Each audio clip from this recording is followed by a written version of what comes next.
Court Highlands in Inverness formed a partnership with the Highland Council to repurpose their staff team and facilities as the humanitarian aid centre for the region.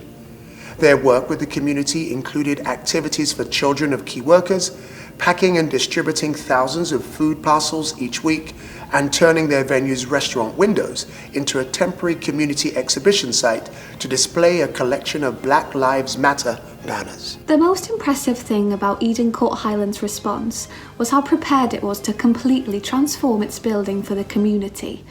Almost overnight, its theatre was reimagined into a humanitarian centre for the region, generating over 1,000 food parcels every week to those who really needed support.